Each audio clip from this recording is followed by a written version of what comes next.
bonjour à toutes et à tous. Bienvenue pour cette, je crois que c'est la 12e séance de cette année sur le parcours de philosophie avec les enfants. Donc aujourd'hui, on reçoit Chloé Boucher qui vient nous parler d'humour et de philosophie à la maternelle jusqu'au lycée. Et donc Chloé Boucher qui est enseignante en école primaire à La Réunion, mais que je laisserai se présenter elle-même un petit peu plus en détail. Chloé, je vous laisse la parole. Alors, je vais commencer par partager mon écran. Ok, très bien. Et bien, c'est parti. Alors, bonjour à tous. Donc, je vais me présenter très rapidement. Donc, comme vous l'avez dit, je suis enseignante depuis maintenant 8 ans à La Réunion. Et cette année, je suis inscrite au diplôme universitaire animer et concevoir des ateliers philosophiques à l'Université du Mans. Mais ce n'est pas ma première expérience de philosophie avec les enfants. J'ai fait en fait la découverte de cette discipline lorsque j'étais professeure des écoles stagiaires. Et lors de mon année de stage en grande section, je suis confrontée à un petit souci en classe et quand j'en parle à la directrice, elle me dit tu devrais faire des ateliers philo avec tes élèves pour désamorcer un peu la situation. Alors, pardon, je ne m'attendais pas du tout à ce genre de réponse. J'ai envie de lui répondre que j'aimerais régler mon problème et pas en avoir en plus. Parce que pour moi, à cette époque, la philosophie, c'était égal à problème. J'avais mes souvenirs de philosophie de terminale et je n'avais pas du tout aimé. Et le lendemain, cette directrice, elle revient me voir avec un livre qui s'intitule Préparer et animer des ateliers philo de la moyenne section au CE1 d'Isabelle Pouillot. Alors, je souris poliment, je récupère le livre et je me dis que bon, je le lirai un jour, quoi.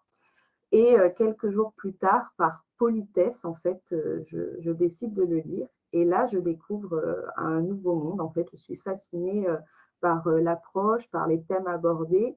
Et je décide de me lancer dans ma classe de grande section. Donc, je prends beaucoup de plaisir à découvrir cette autre manière d'enseigner, en fait. Et je vois que les élèves aussi sont intéressés. Donc, je décide d'en faire le sujet de mon mémoire. Ensuite, concernant la partie humour, alors il y a 4 ans, je me lance dans le stand-up. Donc, j'ai fait plusieurs scènes. J'ai rencontré des humoristes réunionnais qui m'ont pris sous leurs ailes et ils m'aident à écrire mes sketchs. Je fais plusieurs scènes. On s'entend vraiment bien et du coup, un jour, on décide de monter un spectacle et c'est la naissance du carré d'humour. Donc, on est 4 et on met plusieurs mois à monter le spectacle et on finit par le jouer dans une vraie salle. Et donc, voilà pourquoi je suis ici aujourd'hui. Donc, merci à Nicolas et Frédéric de m'avoir contacté et proposé de concevoir et de présenter ce webinaire. Et merci à toutes les personnes qui se sont inscrites aujourd'hui. Donc, voilà le sommaire de ce webinaire. Alors, dans un premier temps, je vais détailler en fait les différents stades de développement du rire. Et dans les parties 3 et 4, je vais me concentrer sur 2 tranches d'âge, de 18 mois à 7 ans et ensuite l'adolescence. Dans la partie 5, je vais aborder les différentes théories philosophiques du rire, de l'humour. Alors, elles seront importantes parce qu'elles vont nous permettre en fait d'analyser ensuite les différentes vidéos que vous allez voir tout au long du webinaire et plus particulièrement dans la partie « On ne se moque pas ». Alors, ces apports théoriques, ils vont être assez conséquents dans la première partie, mais donc ils sont importants parce qu'ils vont nous permettre en fait de mieux comprendre pourquoi on rit ou pourquoi on ne rit pas. Alors, nous allons commencer par les stades de développement. Alors, qu'est-ce qui fait rire un enfant? De 0 à 6 semaines, on dit que ce sont des sourires qui sont réflexes. Ils ne sont pas faits en fait consciemment. Ce sont des sourires de bien-être après la tétée ou lorsque le bébé s'endort. On parle de sourire aux anges. Ensuite, de 2 mois à 18 mois, ça va être les premiers sourires conscients que le bébé va faire en réaction à quelque chose qui va se produire dans son environnement. Pourquoi? Parce qu'à partir de 2 mois, l'enfant voit mieux, donc il va en fait davantage réagir à la vue du visage de ses parents, surtout si ses parents font une grimace. Donc le bébé sourit pour imiter en fait ses parents qui lui sourient, ou alors pour exprimer le plaisir de les voir et d'être avec eux. À partir de 4 mois, le bébé va commencer à rire. Il va réagir aux chatouilles, aux drôles de mimiques, aux grimaces, aux sons comiques, aux jeux de main, la petite bébête qui monte et qui monte. Donc les rires dans cette tranche d'âge, ils vont être surtout provoqués par des stimulations qui mettent en éveil les sens du bébé qui sont en train de se développer de plus en plus. De 18 mois à 4 ans, alors à partir de 18 mois, l'enfant, il va commencer progressivement à jouer à faire semblant. Donc il va nourrir son bébé avec une soupe imaginaire. Ensuite, un peu plus tard, il va commencer à détourner l'usage des objets. Par exemple, il va mettre un bol sur sa tête et il va trouver ça amusant. Et on dit qu'à ce stade-là, c'est la naissance du sens de l'humour. Alors, je développerai ce stade dans la diapo suivante. Ensuite, vers 2 ans et demi, 3 ans, on a le développement du langage. Et ça va être cette fois-ci le mauvais mot utilisé pour désigner un objet qui va faire rire l'enfant. Par exemple, si vous lui dites « je vais chercher mon chapeau » et que vous revenez avec une couche sur la tête, il rit. Donc là, c'est le deuxième stade de l'humour et celui-ci, il va s'appuyer cette fois-ci sur le langage. Alors, petite précision, si un enfant ne rit pas, c'est qu'il n'a peut-être pas encore rencontré ou mémorisé le sens premier du mot. Par exemple, si vous lui dites « Oh, regarde le beau singe », alors que vous êtes en train de lui montrer un poisson, s'il ne rit pas, c'est sûrement qu'il est encore à l'étape d'apprendre le nom des choses. Ensuite, de 4 à 7 ans, donc à partir de 4 ans, l'enfant, il commence à catégoriser, à regrouper les choses en catégories, donc par exemple les animaux, et en sous-catégories. Les animaux qui volent, qui rampent, qui marchent. Et en fait, il va trouver drôle des situations qui ne vont pas respecter ces catégories. Par exemple, dans un livre ou un dessin animé où l'on voit une girafe bleue qui est en train de voler. Et vers 6-7 ans, l'enfant commence à comprendre les jeux de mots et les devinettes. Il va découvrir que les mots peuvent avoir plusieurs sens. Et il va rire aussi des maladresses et surtout des maladresses des autres. Donc maintenant, je vais aborder une tranche d'âge bien précise, c'est de 18 mois à 7 ans.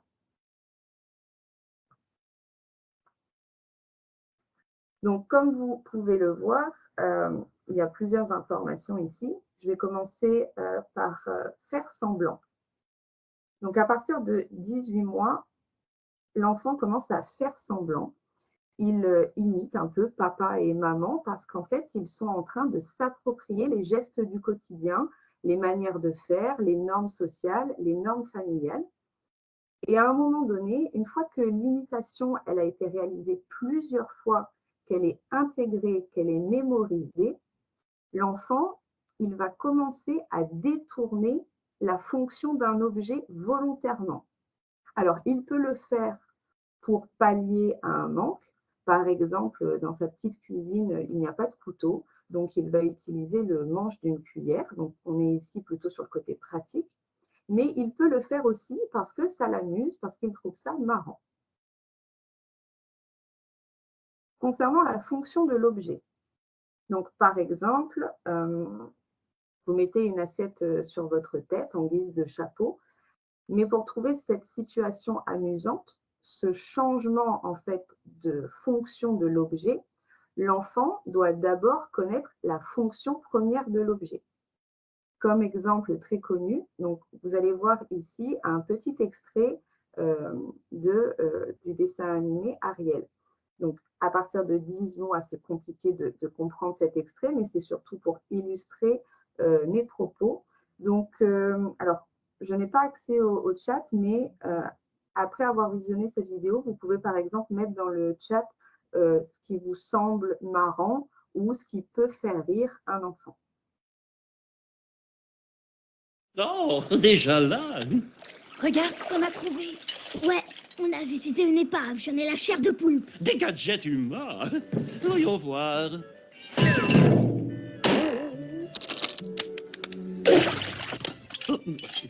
Oh, ça c'est une trouvaille. Non, un objet très rare et follement original. Ah oui? Qu'est-ce que c'est? C'est un zirgouflex. Les humains se servent de ces pic-pics pour ratisser leur poil de tête. Regarde, un petit tortillon par ici, une petite tirette par là, et hop, tu te retrouves avec une coiffure molle, esthétiquement très adaptée, qui est le summum du chic chez les humains.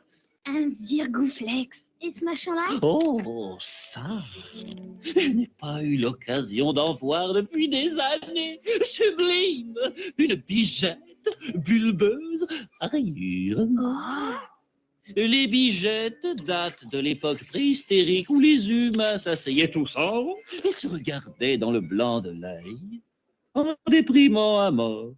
Alors, ils ont inventé cette bijette stéréophonique pour faire de la musique, vous permettez? De la musique! Elle est bouchée, hein? Oh, le concert! Alors du coup, si vous avez accès au chat, c'est le moment de dire dans cet extrait par rapport à ce qu'on a déjà vu, ce qui peut faire rire. Donc Nicolas et Frédéric, vous avez accès au chat, oui? Oui, on va te relayer. Alors, on dit le détournement de l'objet, détournement de la fourchette en peigne, un poisson qui parle, l'oiseau qui se casse la figure, l'histoire racontée autour des objets, le nom donné aux outils et leur usage détourné, j'en ai la chair de Voilà, poulpe, voilà, exactement, c'est ça. Donc mettre en fait, mettre les chaussettes et chaussures oui, sur ses mains et les gants aux pieds à cet âge. oui, Les voilà. Donc alors, néologismes. vas-y. Non, parce qu'il y a Oui. il y a beaucoup de réactions dans le chat.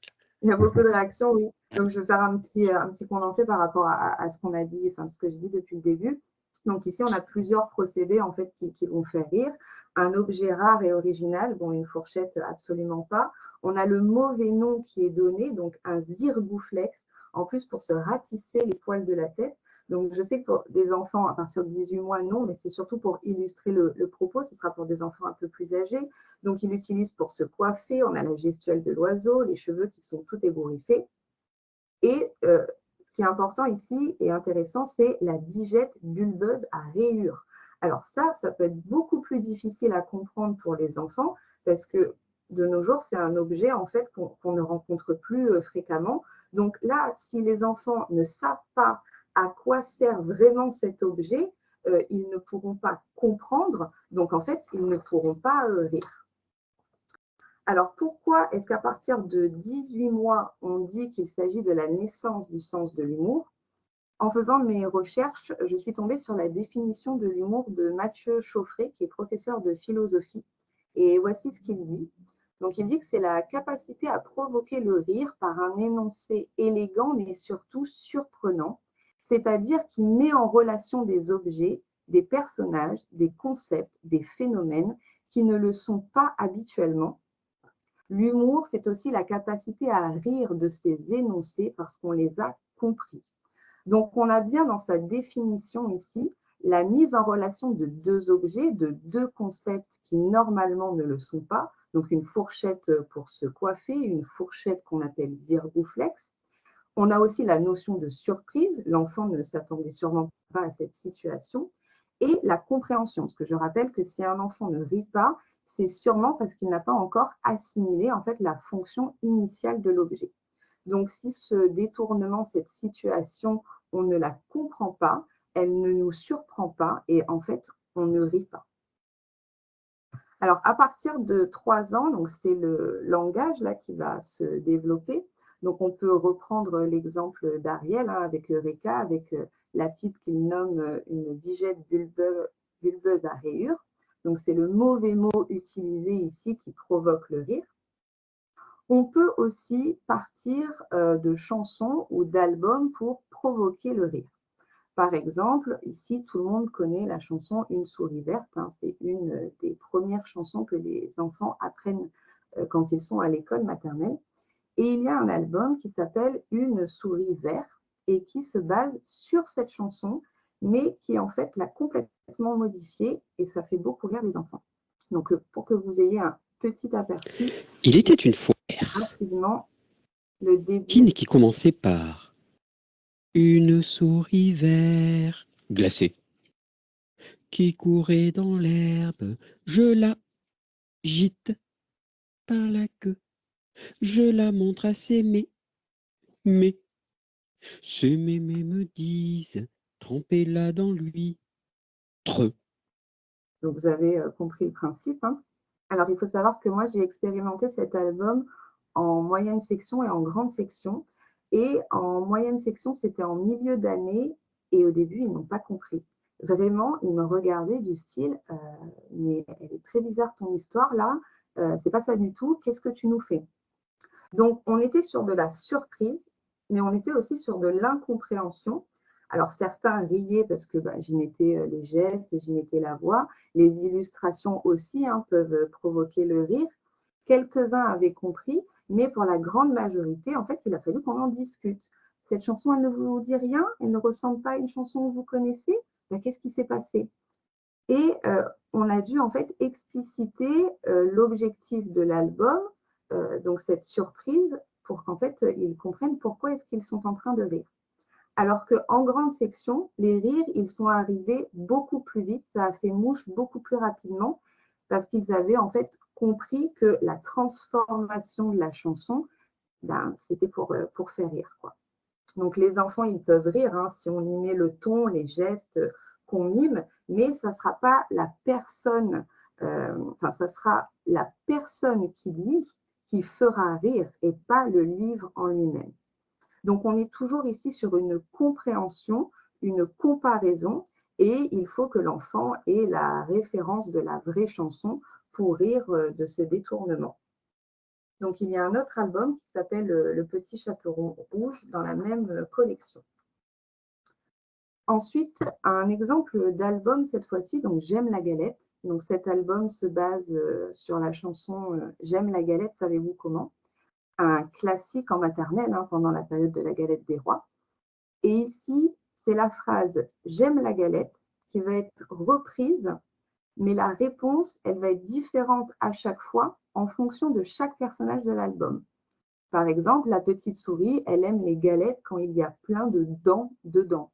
L'ogre, c'est quand il y a les enfants. La sorcière, c'est quand elle est moisie avec des vers. Donc, on est toujours ici sur deux concepts, deux images en fait qui n'ont rien à faire ensemble, des dents dans une galette, voilà, qui sont en fait associées. Ça ne va pas ensemble, c'est surprenant et ça fait rire. Alors, entre 4 et 5 ans, les enfants vont commencer à catégoriser et ce qui va les amuser, c'est lorsque l'on mélange les catégories. Donc, un exemple très connu, c'est le prince de mots tordus. Donc, ici, on a des crapauds à la place des chapeaux, un chapeau rose à la place du château. Donc, on joue bien sûr sur les sonorités, mais aussi sur deux choses en fait qui ne devraient pas être liées.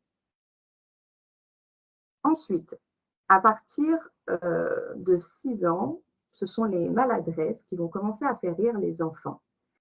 Alors, c'est vrai que moi, je trouve qu'avant 6 ans, quand ils sont en maternelle, surtout en petite et moyenne section, si jamais il y a quelqu'un qui tombe ou quelque chose qui se casse, j'ai remarqué que les enfants ont plutôt tendance à être surpris, un peu abasourdis ou étonnés. Mais cette innocence, elle va finir par disparaître, moi, je trouve, vers la fin de la moyenne section. Et elle ne revient pas. Alors, pour illustrer un peu mon propos, je vais vous montrer une vidéo. Et n'hésitez pas ensuite à dire dans le sondage, dans le chat, si cette vidéo vous a fait rire ou pas.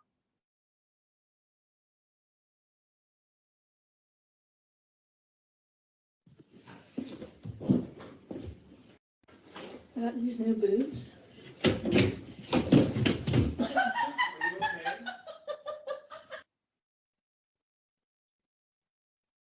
Donc, très courte mais intense. Au niveau du chat, du coup, on a quelques réactions.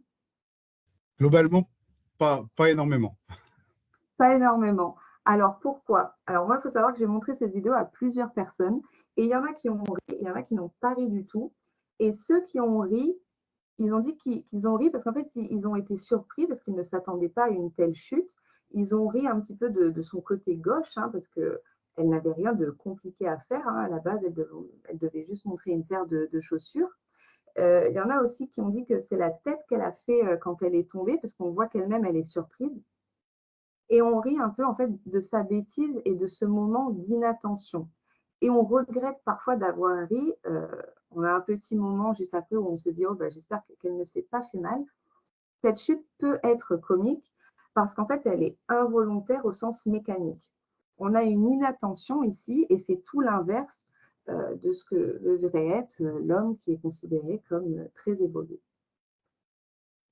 Alors, il y a Roswitha et Esther qui en fait, ont plus été. C'est plus le rire de la personne qui les a fait rire que la chute en Oui, elle-même. d'accord. Okay. Alors ensuite, on a les jeux de mots et les devinettes. Donc à partir de 6 ans, les enfants, ils découvrent en fait qu'un mot peut avoir plusieurs sens. Par exemple, alors, que dit une maman baleine à son petit qui bouge trop? C'est assez. Alors je sais, pour beaucoup d'enfants de 6 ans, c'est un jeu de mots qui est difficile à comprendre. Et pourquoi? Là, déjà, il faut savoir ce que c'est un cétacé, que la baleine en fait partie. Et en plus, on joue ici sur la sonorité de deux mots qui n'ont pas du tout le même sens. Donc, ce jeu de mots, il demande quand même un certain nombre de connaissances, de références pour l'enfant, et on en revient toujours au même point. S'il ne comprend pas, ben, il ne peut pas rire. De même pour cette devinette, que fait un jardinier quand il ment? Il raconte des salades. Bon, déjà, il faut savoir ce que c'est un jardinier. Il faut connaître l'expression raconter des salades et il faut faire la liaison en fait entre ces deux concepts. Et petit point qui me semble important, selon Freud, il faut distinguer les jeux de mots et les mots d'esprit. Alors, les jeux de mots, ils sont infantiles et ils ne sont pas spirituels parce que ils ne sont pas la production d'un sens inattendu, donc d'un jugement, parce que juger, ça veut dire joindre. Et pour Freud, un mot d'esprit, ça implique de joindre deux concepts que tout semble en fait opposés. Donc on en revient à la définition de Mathieu Chauffret. Un petit exemple, c'est un buraliste donc, qui reçoit dans son magasin le baron de Rothschild et le buraliste dit oh, « il m'a traité de façon familionnaire ». Alors ici, on a un sens dans le non-sens parce que le mot familionnaire n'existe pas. Sorti du contexte, hein, il n'aurait pas de sens, mais ici, il prend du sens malgré le non-sens et c'est ce que Freud appelle un mot d'esprit. Donc pour lui, les jeux de mots ne sont pas spirituels et sont à distinguer des mots d'esprit. Alors jusqu'ici, j'ai surtout parlé du rire, de ce qui peut faire rire et à quel âge. J'ai commencé un petit peu une brève approche philosophique avec Mathieu Chauffret ou juste ici Freud. Donc je voudrais la développer un petit peu. Alors on sait qu'il existe plusieurs définitions de la philosophie. En voici deux que j'ai trouvées. Et celle qui m'intéresse, c'est celle de Jules Bourque, que j'ai trouvée dans sa thèse Humour et philosophie. L'essence de la pensée philosophique a toujours été d'éclairer l'homme sur lui-même et sur le monde. Donc, il existe plusieurs définitions, mais je trouve que celle-ci, elle s'applique bien pour ce webinaire. Comme on l'a vu, pour rire, il faut comprendre. Et comme l'a dit Jules Bourque, encore une fois dans sa thèse, pour comprendre et faire de l'humour, il faut avoir des connaissances langagières, livresques, artistiques, historiques, mais aussi et surtout un sens plus personnel, une science qui est due aux expériences vécues. Et pour moi, ici, on en revient en fait à la définition de la philosophie, pour être éclairé sur ce qui se passe dans le monde, mais aussi sur soi en tant qu'être humain. C'est ce qu'il faut en fait pour pouvoir accéder à l'humour. Donc c'est un long processus qui ne commence pas à 6-7 ans, qui commence bien avant et en fait qui se poursuit tout au long de notre vie, qui nécessite des rencontres, des explications, parce que nous, même parfois en tant qu'adultes, on ne comprend pas certaines blagues. Donc ça nécessite de la mémorisation et ça nécessite de faire des liens. Pour conclure sur cette tranche d'âge, j'ai mis un encore en haut, parce qu'il y a une grande différence entre les enfants et les adultes, c'est la répétition. Les petits, ils peuvent rire 20 fois de la même blague, comme ils aiment qu'on leur raconte plusieurs fois le même livre, la même histoire. Pourquoi? Parce que la répétition, en fait, ça les rassure, ça les aide à mémoriser, à prévoir, à comprendre des situations qui vont être similaires, donc en fait à mieux s'en amuser. Alors que chez l'adulte, c'est complètement différent. La répétition, elle finit par lasser et même à faire disparaître le rire, parce que chez nous, ben, c'est la surprise, c'est la nouveauté qui va provoquer le rire. Donc on en revient toujours à la définition de Mathieu Chauffret. L'humour, c'est la capacité à provoquer le rire par un énoncé élégant, mais surtout surprenant.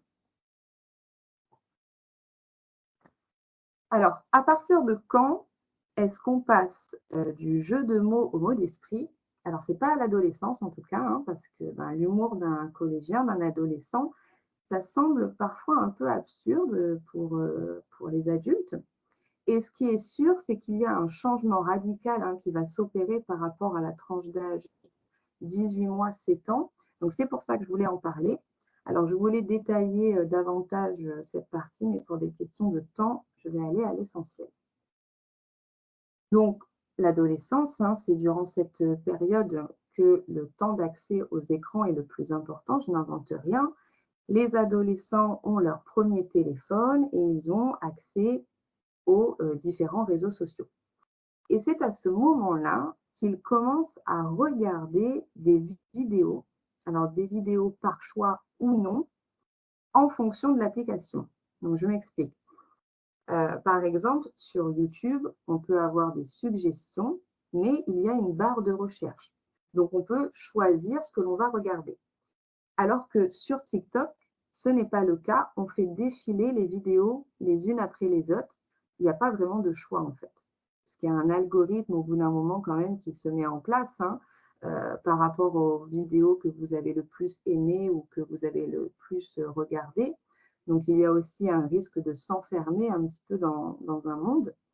Mais régulièrement, on a une vidéo qui n'a rien à voir avec nos centres d'intérêt habituels qui finit par apparaître. Donc, c'est tout un monde qui s'ouvre aux adolescents parce qu'ils peuvent très bien regarder une vidéo d'un petit chat tout mignon qui est en train de faire un gros câlin à un énorme chien. Ou alors, ils peuvent tomber sur la dernière vidéo, le dernier sketch de Blanche Gardin. Et là, on n'est pas du tout sur le même registre. Donc moi, je vais m'intéresser ici aux humoristes parce qu'il s'agit du sujet des prochaines diapositives. Donc c'est durant l'adolescence que les jeunes ont leur premier contact, leur première rencontre avec des humoristes sur les réseaux sociaux. Et moi, je trouve qu'il y a de plus en plus de jeunes humoristes. Alors moi, à mon époque, c'était Kev Adams qui était l'un des premiers jeunes humoristes qui commençait à se faire connaître. Donc son premier spectacle est sorti en 2010 alors qu'il avait 17 ans. Ensuite, il a eu sa première série télé en 2011. Et les thèmes qu'il aborde, ça concerne les adolescents, c'est sur les adolescents. Il parle de son vécu, de ses ressentis, de ce qui lui arrive. Donc les adolescents peuvent s'identifier à lui, même si souvent, Kev Adams, il va tourner en dérision le comportement même des adolescents. Donc, il se taquine lui-même, on a de l'autodérision, mais il va aussi taquiner son public. Et est-ce que les adolescents, ils en ont conscience? Est-ce qu'ils sont capables, en fait, de prendre du recul par rapport à ce qu'ils sont en train de voir et de se dire « Ah ben moi aussi, je fais comme ça. Ah ben moi aussi, j'agis comme ça. » Et ben en fait, j'ai pas l'air très malin. Et je pense pas parce que se remettre en question comme ça, c'est pas évident et encore plus durant l'adolescence. En plus, il faut noter que ce qu'il dit dans ses sketchs, même si on imagine que le discours avait été tenu par un parent, ça n'aurait pas été pris de la même manière parce que les adolescents auraient pu y voir une certaine forme de morale. Mais là, vu que c'est un jeune qui a le même âge, ça passe tout de suite beaucoup mieux. Donc, c'est une première entrée dans l'humour, dans l'univers des humoristes, mais toujours selon Jules Bourque, il ne faut pas en rester là, c'est-à-dire l'humour de collégien, à moins de vouloir demeurer adolescent. Il faut pénétrer plus loin en la demeure pour en explorer les différentes chambres, la parodie, la caricature ou le mot d'esprit, c'est pour ça que j'ai voulu en parler tout à l'heure, jusqu'à l'humour, enfin et surtout, qui occupe le centre de l'immeuble, un centre lumineux, contrairement aux pièces parfois sombres, du comique ironique, de la raillerie et du sarcasme.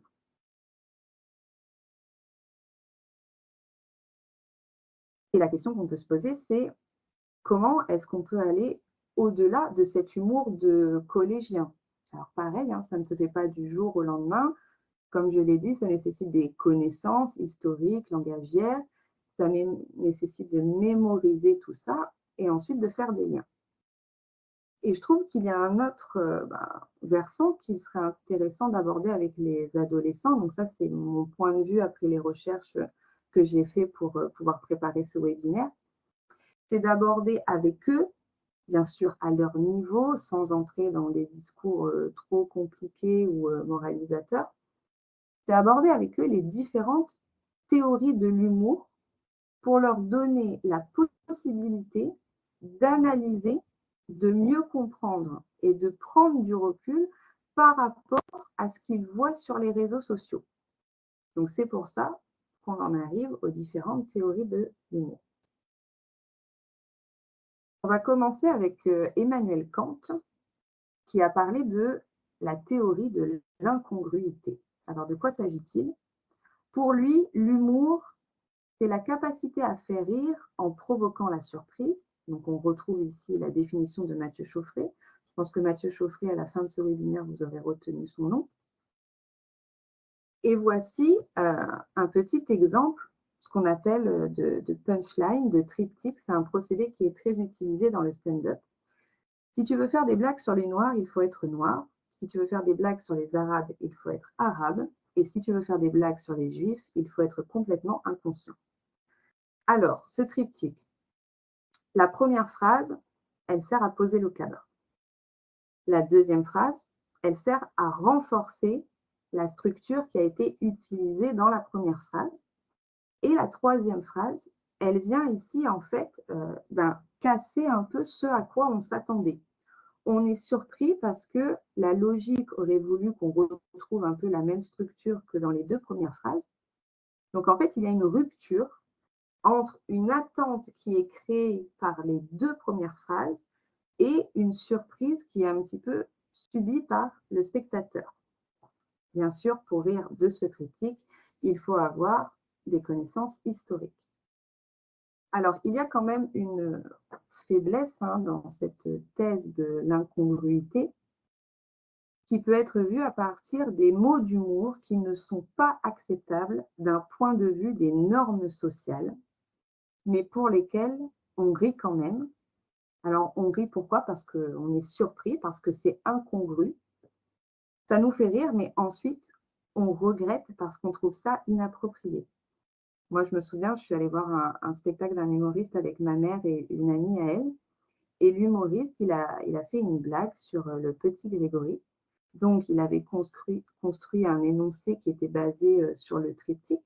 Donc, en fait, on ne s'attendait pas à la chute. On a été surpris.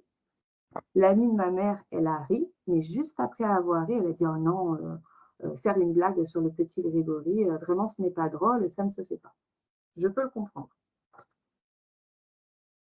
Alors, une petite parenthèse que j'aimerais ouvrir, c'est que je pense qu'il faut distinguer l'humour du divertissement. Avec l'humour, on apprend quelque chose, on essaye de saisir quelque chose sur le monde. Alors que le mot divertissement, lui, il vient du latin, alors je n'ai pas fait latin, donc divertere, je sais pas, qui veut dire détourner. Et le divertissement, en fait, il nous détourne de penser à ce qui devrait être essentiel pour nous. Et Pascal Blaise, il dit que la seule chose qui nous console de nos misères, c'est le divertissement, et cependant, c'est la plus grande de nos misères. Alors pourquoi? Parce qu'il nous empêche en fait principalement de songer à nous-mêmes. Le divertissement, c'est une misère parce qu'en fait, c'est un cache-misère. Un exemple de divertissement qu'on connaît, hein, c'est par exemple Vendredi, tout est permis ou Qui rit sort. Alors, je ne dis pas que ces émissions ne sont pas drôles, je ne dis pas qu'il ne faut pas les regarder, mais elles appartiennent au divertissement et pas à l'humour. Parce que le côté amusant ici, il va être volatile, il ne reste pas dans l'esprit. On peut repenser à quelques scènes en souriant, mais il n'y a pas de véritable réflexion qui s'engage. La deuxième thèse, c'est celle de Freud, c'est la théorie du soulagement. Alors ici, l'humour agirait comme un baume sur nos plaies et sur celles des autres. L'humoriste, il est ici vu comme une personne en fait blessée qui cherche à se soulager de ses diverses souffrances. Dans cette thèse, notre système psychique, ce serait un réseau hydraulique dans lequel en fait circulerait une énergie psychique. Et ce réseau, il connaîtrait parfois des bouchons et l'énergie du coup accumulée, ça deviendrait une gêne. Et le rire permettrait alors de décharger cette énergie psychique, mentale, aussi bien mentalement que physiquement. Cette théorie, elle nous rappelle un petit peu la théorie des humeurs, hein, où la maladie venait d'un déséquilibre entre 4 liquides présents dans notre corps. Bien sûr, la faiblesse de cette thèse, c'est que on ne sait pas où est cette énergie psychique. Toujours Freud, donc ici, c'est le sentiment de tension et de détente. Ici, l'humour, ça permettrait un relâchement des tensions qui sont imposées par les règles et par les conventions. Le rieur, en fait, celui qui rit, eh bien, il verrait se relâcher en lui une tension, une attente, une énergie psychique préalablement mobilisée et qui est devenue soudainement inutile, voire excessive. Donc, on retrouve ici un petit peu la théorie des humeurs. Et en fait, il y aurait ici un côté bénéfique sur la santé, aussi bien physiquement que mentalement. La peur. Donc, ici, le rire, ça procure la levée soudaine d'un sentiment négatif comme la peur. Imaginez, vous êtes chez vous en train de faire un peu de rangement, vous ouvrez un placard et là, il y a un masque monstrueux qui vous tombe dessus. Donc, il est factice, hein, mais vous ne vous y attendez pas. Et en fait, il y a un sentiment de peur qui est provoqué par la surprise. On ne s'attendait pas à ce que ce masque nous tombe dessus. On réalise que tout va bien et généralement, qu'est-ce qu'on fait? On soupire, on lâche un gros mot et on sourit. Alors, je reviendrai dans un instant sur les gros mots hein, dans la vie et dans les spectacles. Donc, le rire, ça permettrait de, ici, se décharger d'un sentiment négatif qui a été accumulé. Et en fait, parfois, on prend plaisir à entendre certaines histoires drôles par le fait qu'elles permettent de se libérer d'interdits qui portent sur l'expression de la violence, de la grossièreté. Et le comique, en fait, proviendrait ici de la possibilité d'exprimer des sentiments qui sont habituellement refoulés ou d'entendre, de dire des choses habituellement interdites. Donc ici, l'humour aurait un rôle social, permettre que s'expriment indirectement les conflits et que se relâchent temporairement les interdits. Alors, concernant les gros mots, Florence Foresti, donc très connue, petite vidéo qui dure quelques secondes. Motherfucker, justement, et dire que je vous ai fait chier avec ce spectacle éponyme, là. Ah, dis donc, ben, l'accouchement, ça fait mal. Mais ferme ta gueule. Alors, dans les normes, hein, dans les conventions, on ne dit pas de gros mots hein, en public. Ça ne se fait pas, c'est pas bien, c'est grossier, voilà. Mais on le fait tous, on est d'accord. Imaginez, vous recevez du monde à la maison, vous avez préparé un plateau pour l'apéro, donc les petits biscuits apéritifs, la bouteille de champagne, les différentes flûtes.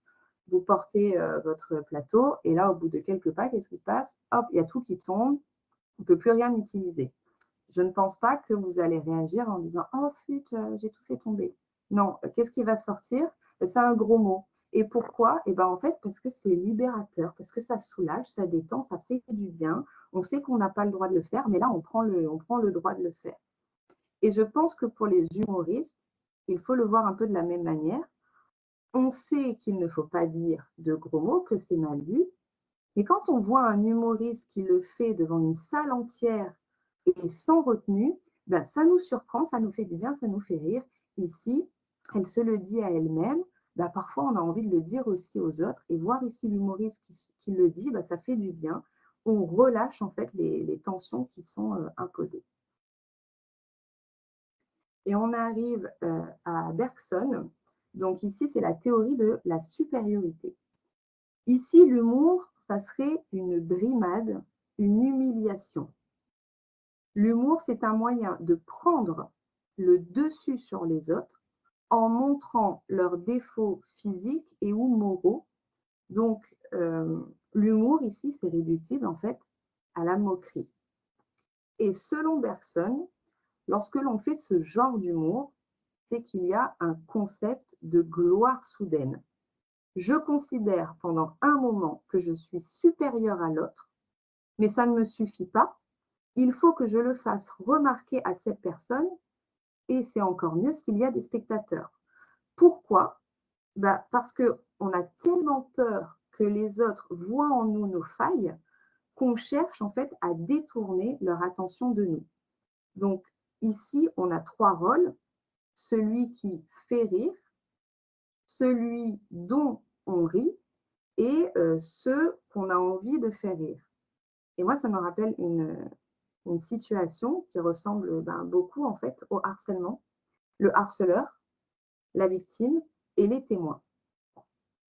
Alors, pour bien faire en société et ne blesser personne, il faudrait du coup, selon Hobbes, pratiquer un humour abstrait et qui ne traiterait que des absurdités et des défauts, mais sans nommer la personne qui en souffre. Ça serait ainsi une plaisanterie sans affront. Alors, il y en a certains qui disent, oui, mais quand un humoriste fait une blague sur les Arabes, et en fait, c'est toute une communauté dont on rit. C'est aussi effectivement une manière de voir les choses. Alors, pour terminer donc la faiblesse de cette thèse, c'est qu'il peut y avoir de la supériorité, mais sans le rire. Et on peut bien sûr avoir aussi du rire, mais sans la supériorité. Et l'autodérision alors, qu'est-ce qu'on peut dire de l'autodérision? Toujours selon Bergson, en se moquant de soi-même, on empêche ainsi les autres de le faire. Et même, il va plus loin en disant qu'une personne qui fait de l'autodérision considère qu'elle est tellement élevée dans l'échelle sociale qu'en se moquant d'elle-même, elle montre à tous les autres qu'elle ne pourra jamais redescendre à leur niveau. C'est la preuve de sa supériorité. C'est ici un supplément d'arrogance. Pour terminer cette diapositive, j'aimerais parler d'Alain Vaillant et de Philippe Arnaud. Alors, pour Alain Vaillant, dans sa conférence « La civilisation du rire », il y a 3 mécanismes élémentaires dans tout phénomène comique.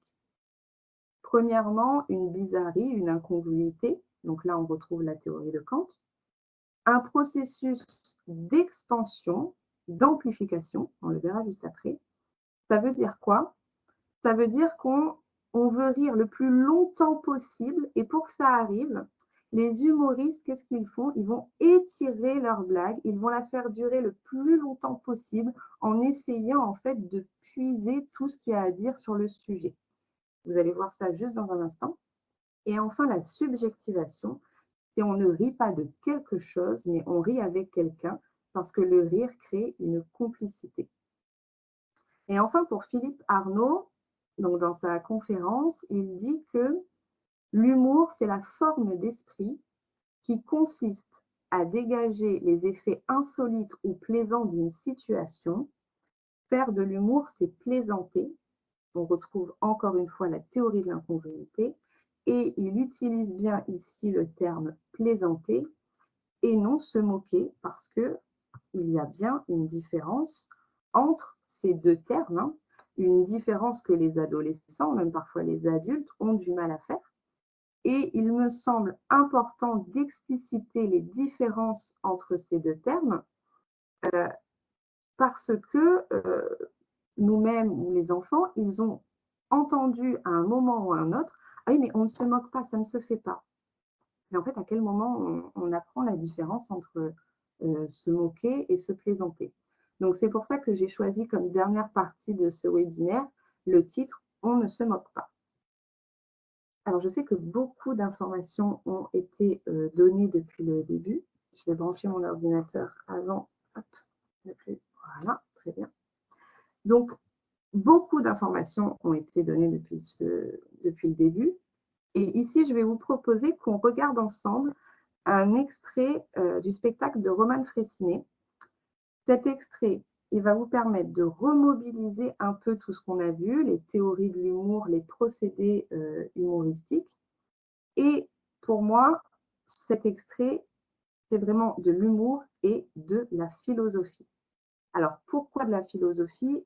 Petit rappel, quels sont les critères d'une question philosophique? C'est une question qui est intemporelle, qui est universelle, qui est centrale et qui est non scientifique. Donc, je vous laisse regarder la vidéo et n'hésitez pas à mettre du coup dans le chat ce qu'on retrouve dans cette vidéo par rapport à ce qui a été dit depuis le début.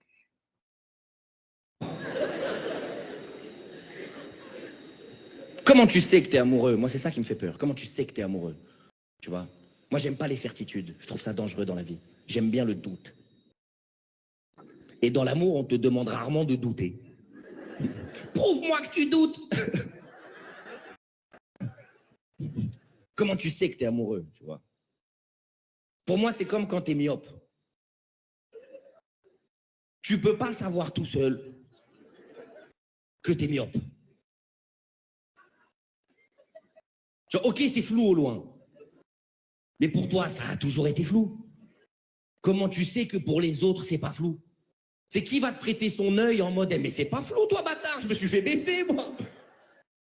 La première fois que j'ai pensé à ça, je me suis dit, t'imagines les 2 premières personnes qui ont réalisé qu'on voyait pas tous pareil? Ils ont dû vivre un truc de fou, eux. Tu sais, ils ont dû être là en mode, bon, on va chasser le mammouth, là-bas, derrière l'arbre.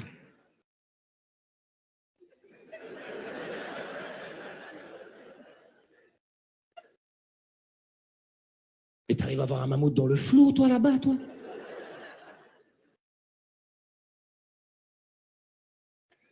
Mais comment ça, dans le flou?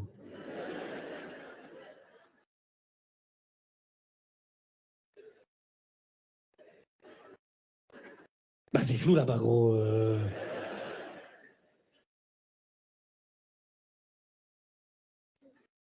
Mais ça n'existe pas, le mot flou. Oui, je viens de l'inventer. J'allais pas dire c'est tout. Il est fou. Mais vous voyez ce que je veux dire un peu ou pas du tout? C'est comment tu peux être sûr de ce que tu ressens alors qu'on n'est même pas tout à fait sûr de ce qu'on voit. Ah, j'ai l'air moins con là! Tiens, à tous ceux qui ont douté! Alors, du coup, je vous laisse un petit moment pour du coup mettre dans le chat cette vidéo. Qu'est-ce que vous en avez, qu'est-ce que vous en ressortez par rapport à tout ce qui a été dit depuis le début? Alors, il y a Peggy qui dit expansion, gros mot. Il y a Christine qui dit répétition. Esther qui dit la relation incongrue, gros mot, langage familier avec la préhistoire. Oui. Donc, alors n'hésite pas à me couper si jamais il y a d'autres. Ouais, pour l'instant, il n'y a que ça comme réponse. Okay. Alors, il commence déjà avec une question. C'est comment tu sais que tu es amoureux?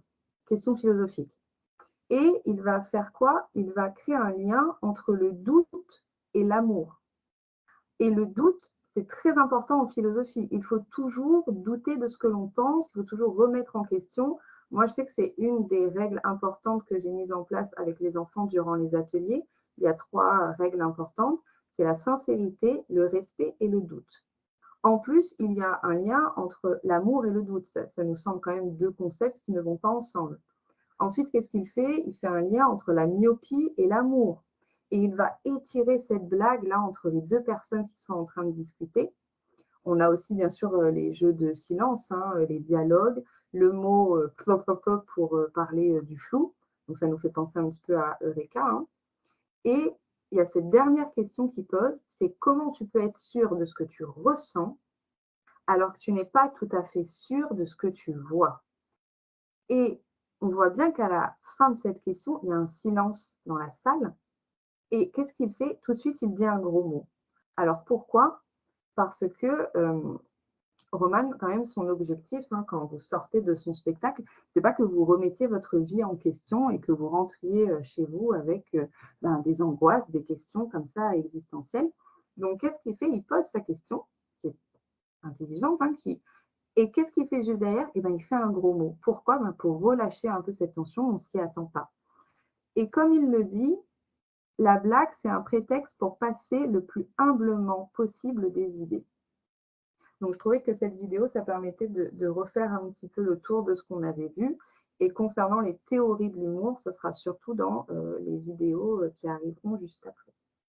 Oui, alors juste Chloé, il y a Anne-Christine qui effectivement mettait en avant les concepts d'amour, de doute et de folie. Il y a Esther qui parlait d'horizon d'attente et de tension dans les silences, disant qu'on devance un peu ce qu'il va dire.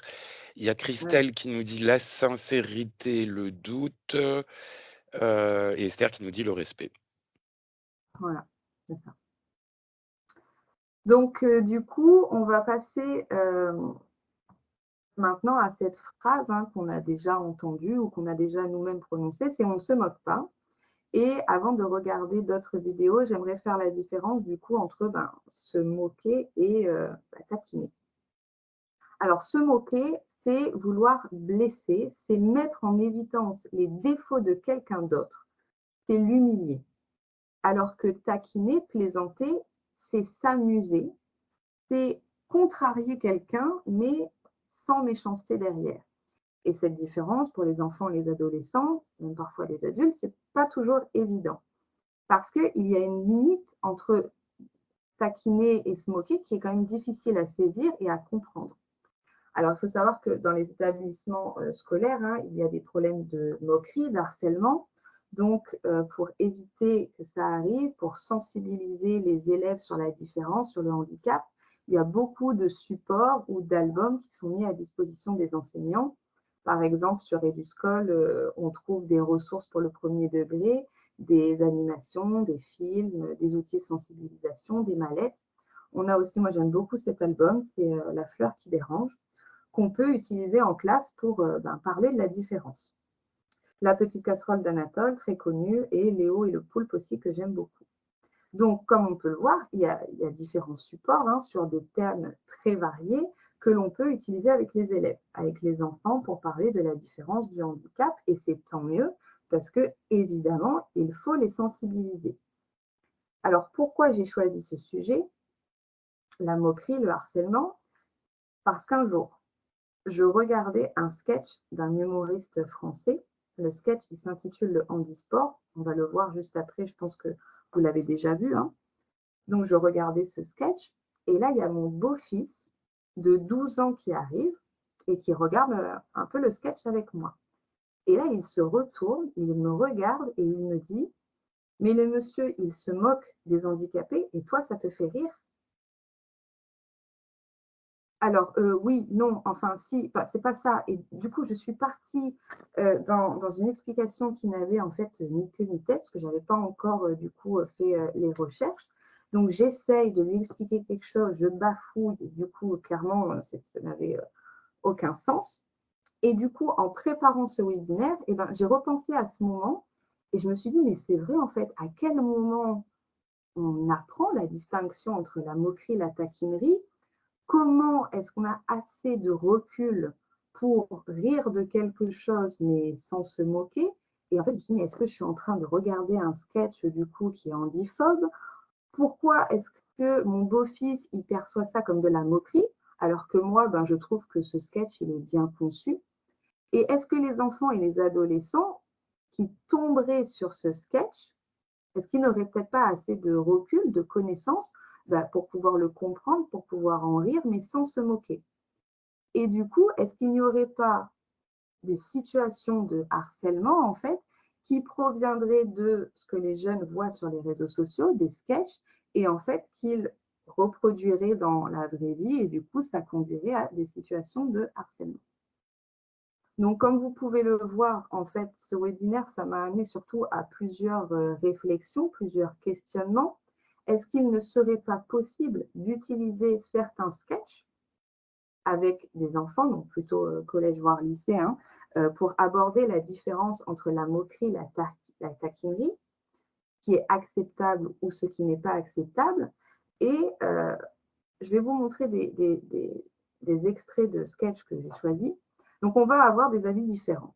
C'est drôle, c'est pas drôle, et ça, c'est normal. Et je trouve qu'une partie de ces sketchs peut être utilisée avec les enfants, avec les lycéens surtout, pour aborder la distinction entre la moquerie, la plaisanterie, l'humour. Vous allez avoir ici 4 sketchs qui me semblent intéressants. Alors oui, il n'y a pas de femme, ce n'est pas un choix de ma part, mais la place de la femme dans l'humour, c'est pour moi un autre sujet sur lequel on pourrait passer des heures, mais ce n'est pas le sujet ici en ce moment. Donc, je vais vous montrer les sketchs en question. Et n'hésitez pas à dire du coup dans le chat si ce sketch vous a fait rire, s'il ne vous a pas fait rire, s'il vous a choqué, ou est-ce que vous retrouvez des théories de l'humour, la théorie de l'incongruité, la théorie de la supériorité. Alors on va commencer avec donc le sketch que j'étais en train de regarder lorsque mon beau-fils est arrivé. Il faut savoir qu'ici, que c'est un humoriste qui n'est pas en situation de handicap, mais qui fait un sketch sur le handisport. Et j'ai décidé de prendre un thème vraiment plus simple, un thème qui n'emmerde personne, et je vais vous faire un sketch sur les légumes. Voilà. Voilà. En plus, sujet que je connais bien. Hein. Alors, quand je veux parler des légumes, pour moi, ça n'englobe pas tous les handicapés. Attention, que ça soit clair. Et non, ouais. Évidemment qu'on va aller là-dessus. Vous êtes cons, quoi. Bien sûr que oui. De toute façon, on s'en fout, c'est pas en direct, ça sera coupé en montage, on s'en branle, ça restera entre nous. Non, j'aime bien les handicapés, tu vois, on a le droit de faire des blagues là-dessus. J'aime beaucoup les handicapés. D'ailleurs, c'est bien parce qu'on est en train de les intégrer de plus en plus. Vous voyez, par exemple, dans le sport, il y a les gens handisport maintenant. Voilà. C'est rigolo à regarder, hein. Je sais pas si vous avez... Non, mais c'est rigolo parce que c'est un peu absurde, tu vois. Tu as un départ de 100 mètres, tu es là, tu as un mec qui n'a pas de jambes. Il a juste 2 spatules à crêpes comme ça, là. Je sais pas pourquoi, tu vois. À côté, il y a un mec qui en a une. Et à côté, il y a un sourd.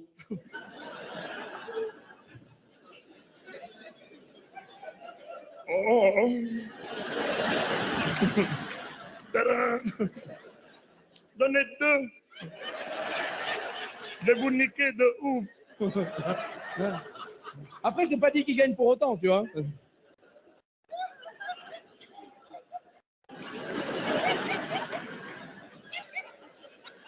T'as tiré. Et t'as l'autre qui fait « J'ai gagné !» Voilà. Donc n'hésitez pas à dire je n'ai pas trouvé ça drôle, j'ai trouvé ça drôle, j'ai repéré tel procédé. Alors, c'est mitigé, hein, du coup. Esther qui nous dit mince, j'ai rigolé, difficile comme humour. Alors, après Claire, difficile comme humour, j'ai du mal à rire, pas drôle, très limite. En fait, je ne vois pas où c'est drôle. Ça va qui te fait un peu d'autodérision. Donc, je ne dis pas les noms à chaque fois, hein, mais associé de concepts. Donc là, c'est plus dans les références à ce qui avait été dit.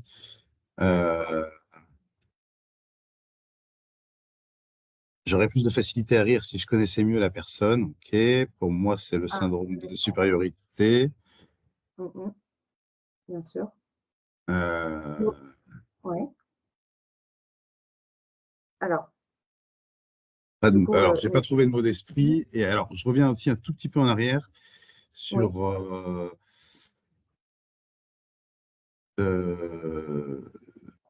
Bon, on va peut-être continuer sur celle-là, puis je reviendrai sur les questions qu'il y avait eu avant, après.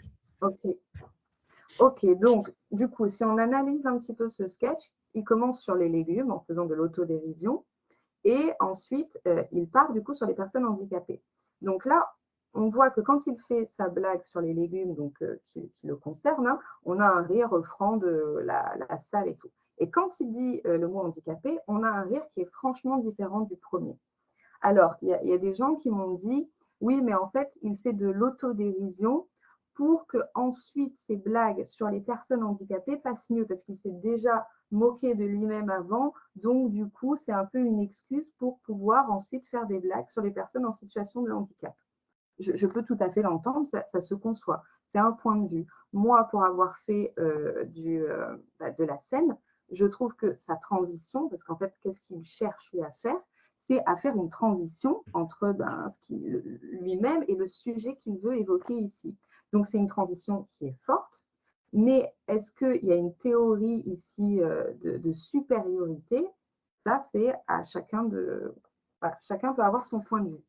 Ensuite, les spatules à crêpes, hein, donc les prothèses qui sont utilisées. Là, c'est un rapprochement de deux concepts auxquels on n'avait pas pensé. Ensuite, il limite les personnes, donc le sourd, donc il étire la blague. Et au bout d'un moment, on voit une femme, elle rit, et qu'est-ce qu'elle fait? Elle met ses mains comme ça devant sa bouche. Donc ça, c'est un peu le « j'ai ri, mais je regrette ». Et le monsieur juste à côté, qu'est-ce qu'il fait? Il rit et il se cache le visage. Alors, il y a une personne qui a dit que j'aimerais bien connaître du coup cet humoriste. Et quand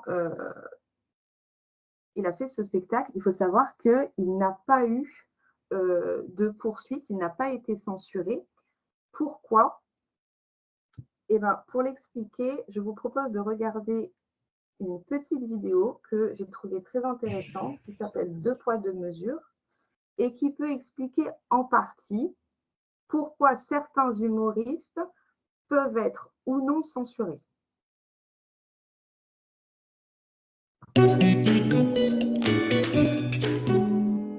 Une rivalité oppose Troupaumet à la ville voisine, Coin Perdu.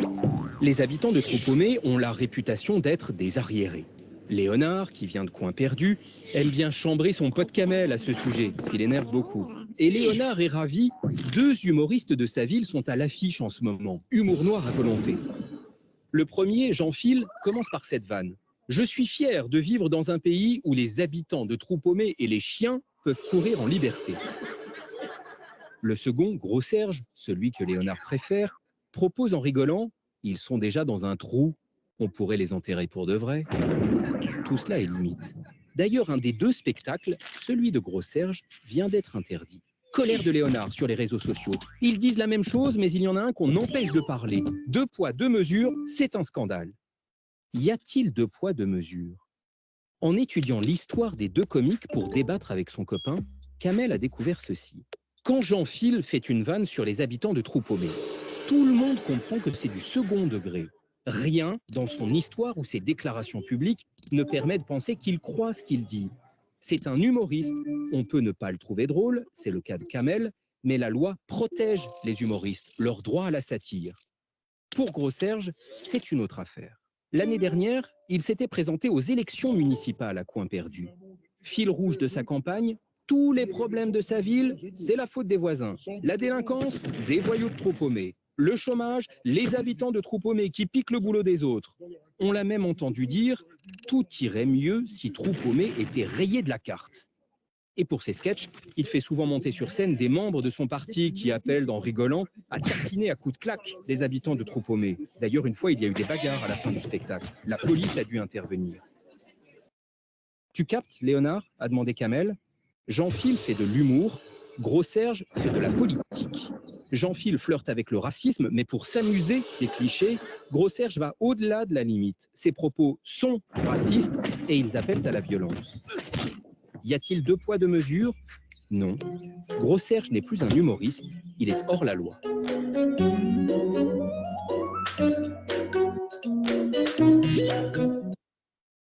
Je trouve que cette vidéo elle est intéressante, elle peut être montrée aux lycéens. Et pour en revenir du coup à Artus, donc il y a une interview qui a été faite sur lui et ce qu'il faut en retenir, c'est que sa belle-sœur est très handicapée et qu'il est parrain de Handicap International et qu'il a souvent collaboré avec le milieu du handisport. Et pendant l'interview, on lui demande si le fait de faire des blagues sur des personnes en situation de handicap alors que lui n'est pas en situation de handicap, est-ce que ce n'est pas gênant? Et qu'est-ce qu'il répond? Il dit, si c'était le cas, cela voudrait dire qu'il n'y aurait que les homos qui pourraient faire des vannes sur les homos, que les juifs qui pourraient faire des vannes sur les juifs. Ben non, moi je suis un être humain, comme les homos, les juifs, les personnes en situation de handicap. J'ai le droit de vanner tous les êtres humains. Et si l'on considère les personnes en situation de handicap comme des gens normaux, on a le droit de les vanner. Donc, on peut tout à fait ne pas apprécier son humour, trouver cela un peu dérangeant, mais d'un point de vue légal, il n'est pas censuré parce que ses agissements en dehors de la scène n'incitent pas à la haine des personnes en situation de handicap. Et je pense que tout cela, ben, on peut le dire aux adolescents, on peut leur expliquer. Ici, c'est un humoriste, c'est son métier, il est dans une salle où les gens sont venus pour rire, il a préparé son texte, il a travaillé. En dehors de la scène, ses agissements et ses propos ne sont pas discriminants. Voilà pourquoi il n'y a pas eu de poursuite ou de censure. Je vais peut-être juste revenir sur les 2-3 petites précisions qui avaient été faites juste avant. Donc, il y avait Esther qui nous disait que la frontière est un peu poreuse entre la sensibilité, la taquinerie, qui peut être parfois ressentie comme de la moquerie. Et Evelyne aussi qui nous disait que ce type de sketch, alors avant ce sketch-là, mais ça peut servir aussi à dénoncer certains comportements. Enfin, il y a un côté aussi de dénonciation quoi, pour certains types de comportements. Après, c'est vrai que tout le problème, c'est entre la moquerie et la taquinerie, c'est le problème de l'intention. C'est-à-dire que quelque part, c'est difficile de savoir finalement s'il y a une intention bienveillante ou pas et comment on peut détecter finalement ce qui est du second degré ou ce qui ne l'est pas et jusqu'à quelle limite on peut aller, quoi. Ah, ça, c'est toute la question. Ça dépend de la sensibilité de chacun, de l'expérience de vie de chacun. Et les sketchs que je montre ici, c'est justement pour qu'on en discute. Il y en a qui rient, il y en a qui ne rient pas. Et voilà, chacun son humour. Mais c'est pour essayer en tout cas de voir dans quelle situation du coup vous riez, dans quelle situation vous ne riez pas. Et est-ce que par rapport à tout ce qu'on a vu depuis le début, ah ben là, est-ce que je ressens une théorie de supériorité? Est-ce que là, il essaye de parler en fait d'un sujet pour relâcher un peu les tensions qui sont imposées par les normes?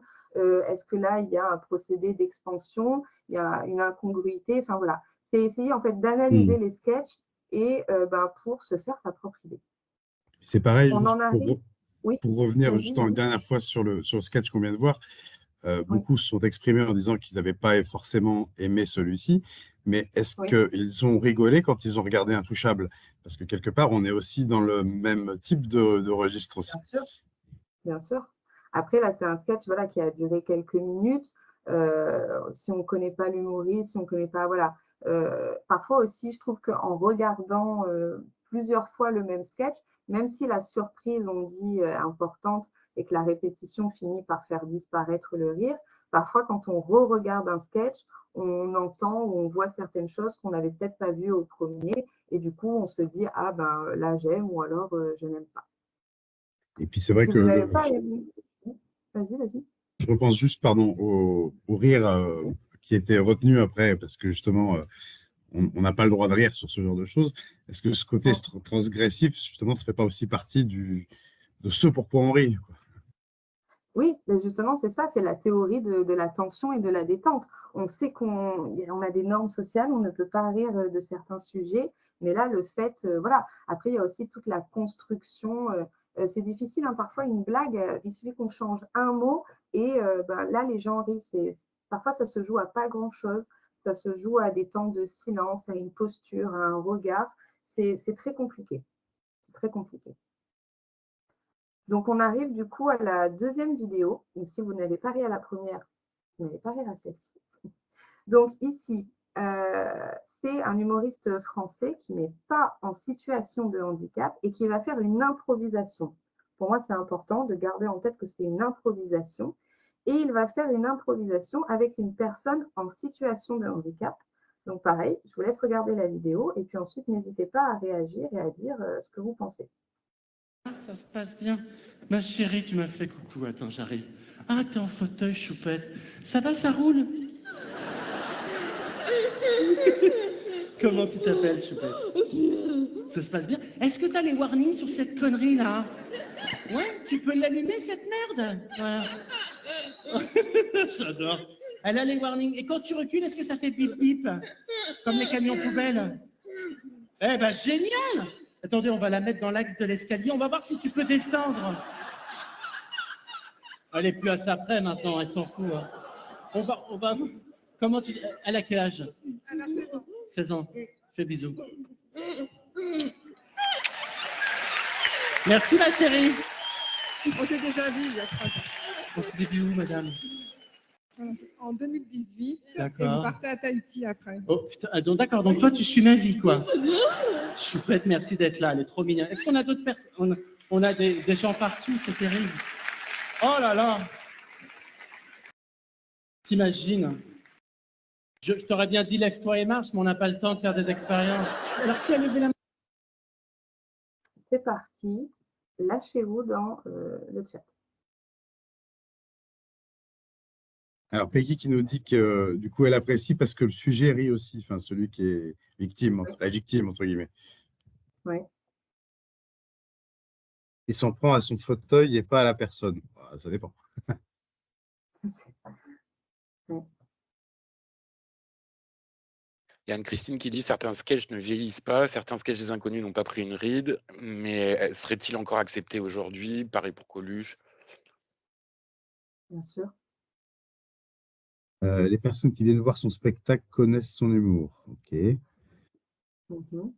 Comme Artus. Voilà. Beaucoup de tendresse aussi dans ses vannes.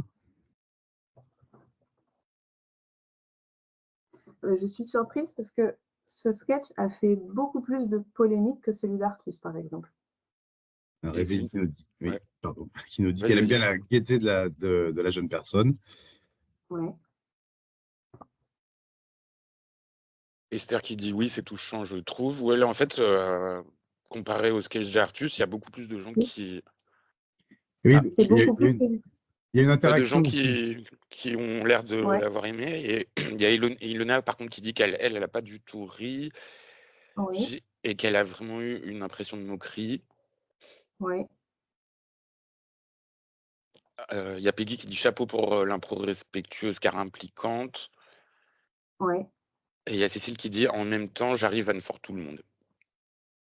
Voilà, alors, exactement. Donc, du coup, il commence par ça va, ça roule. Pour moi, c'est un jeu de mots. Hein. Et ensuite, il s'attaque effectivement au fauteuil. Donc, est-ce qu'il y a des warnings sur cette connerie-là? Est-ce que tu peux allumer cette merde? Est-ce que ça fait bibi quand tu recules comme les camions poubelles? On va la mettre dans l'axe de l'escalier. Elle est plus à sa près. Je t'aurais bien dit lève-toi et marche, mais on n'a pas le temps de faire des expériences. Alors, il faut savoir que sur le site Sojadis, il y a une certaine Daphné qui a écrit un article concernant ce sketch et elle expose les différents points de vue de ce moment. On a des personnes qui sont outrées parce que cet humoriste se comporte comme avec une enfant en bas âge alors qu'il s'agit d'une jeune fille et il lui impose de lui faire un bisou et en plus, il insulte son fauteuil qui est son seul moyen pour se déplacer. Premier point de vue. Et on a des personnes qui sont reconnaissantes parce que c'est un passage qui est inclusif Et le côté infantilisation, il peut être vu comme une marque d'affection. La jeune fille, elle rit aux éclats, la personne qui l'accompagne aussi. On a l'impression que cette jeune fille, elle est vraiment heureuse. Hein. On comprend bien que c'est son idole, hein, que ce n'est pas la première fois qu'elle vient le voir, qu'elle le suit sur les réseaux. En plus, là, son idole, du coup, vient la voir, vient lui consacrer du temps. Donc, 2 points de vue. Et la personne qui a écrit cet article, elle termine en disant « Les outragés ne font que projeter leur propre malaisance, voire leur mal-être sur cette jeune fille, tandis que les reconnaissants, ils clament à la bienveillance comme si ça les faisait participer à une quelconque bonne action, à un quelconque bon comportement, alors qu'à bien y regarder, c'est juste une ado qu'un humoriste a pris comme sujet pour balancer en fait 2 ou 3 blagues qui l'ont fait rire. Et ben ça tombe bien parce que c'est son boulot. Est-ce qu'on doit aller chercher plus loin? Et ben peut-être pas cette fois-ci. Donc chacun se fait son opinion, encore une fois, mais pour moi cette vidéo, je trouve que ça peut être un support intéressant avec les jeunes. Donc après bon, il y a des gros mots, tout ça, vous voyez en fonction de mais ça peut quand même lancer une réflexion du coup sur l'humour, sur la moquerie. On arrive ici, donc c'est un collectif de plusieurs humoristes qui fait un sketch. Et parmi ce collectif, on a une personne en situation de handicap. Je vous laisse regarder, c'est un passage assez court et on en discute juste après. Non, mais c'est bien, on va s'arrêter. D'accord. Ok, alors on continue. Donc maintenant, normalement, c'est Abou qui t'apporte ta lampe. Et là, on continue avec les vœux. Il est où, Abou? Abou?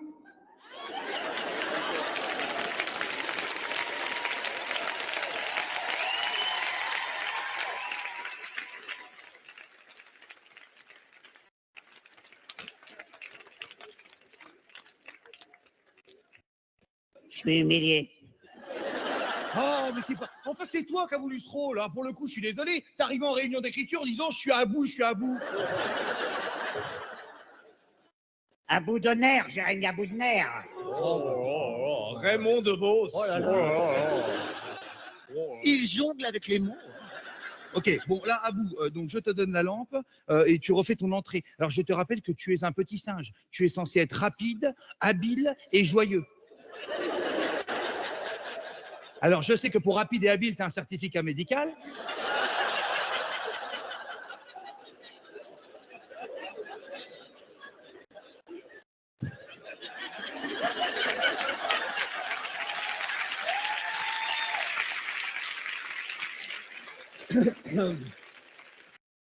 Essaye au moins d'être joyeux.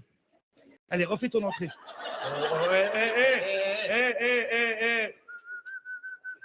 Si tu dois faire un fuck à quelqu'un, c'est à la recherche médicale, Guillaume, hein? Quel petit connard. Allez. Donc voilà, petit extrait. Alors, je lis les réflexions. Donc, les humoristes rient aussi de leur sketch, dit Peggy. Il y a eu peut-être un problème de connexion à un moment, pour certains. Ben qui dit c'est la jeune fille qui a de l'humour. Nathalie que le jeu de mots est très chouette. Claire qu'elle ne sent pas de différence entre les individus. Evelyne qui ne s'en lasse pas. Alors, du coup, concernant ce sketch. L'humoriste qui est moqué aussi est là de son plein gré, précise Esther. Oui. Alors, effectivement, là, on peut dire ici que on a quand même une capacité énorme d'autodérision de la part de Guillaume Batz. Et on peut même penser ici à la théorie du soulagement, où l'humoriste, en fait, il est ici vu comme une personne blessée qui cherche à se soulager de ses diverses souffrances. Donc, on a des humoristes qui ne sont pas en situation de handicap, qui font des blagues sur son handicap. Et je trouve cette vidéo intéressante parce qu'elle peut être exploitée avec les jeunes, et surtout, on a 2 temps dans ce passage. Déjà, on a Guillaume qui a choisi d'être ici. il a validé ces blagues, parce qu'elles ont été écrites, elles ont été discutées en fait en amont du spectacle. On n'oublie pas ici qu'ils sont en train de travailler, qu'ils sont dans un lieu précis et leur objectif, c'est de faire rire le public. On ne peut pas sortir la phrase du certificat médical n'importe où, à n'importe qui dans la rue. Et cette blague, on sent que le rire du public, il est franc. Et même les humoristes, ils rient en fait, parce qu'on ne s'y attend pas. L'association est incongrue, c'est bien trouvé. Par contre, quand il dit si tu dois faire un fuck à quelqu'un, c'est à la recherche médicale, Guillaume, ce n'est pas du tout le même rire que concernant le certificat médical. On entend beaucoup de oh, on voit un monsieur comme ça qui se cache le visage. Alors pourquoi? Parce que cette blague, peut-être en fait, qu'elle renvoie directement en fait à son handicap, à la vie réelle et aux soucis de recherche concernant les maladies plus rares. Donc voilà concernant ce troisième sketch. Et enfin, on arrive à la dernière vidéo. Ici, je trouve que cette vidéo, elle tourne pas mal en ce moment, alors ça fait déjà un moment qu'elle est sortie. Donc ici, on a deux humoristes qui ne sont pas en situation de handicap et on a une personne qui imite une personne en situation de handicap, en plus sur un fond d'enquête criminelle assez glauque.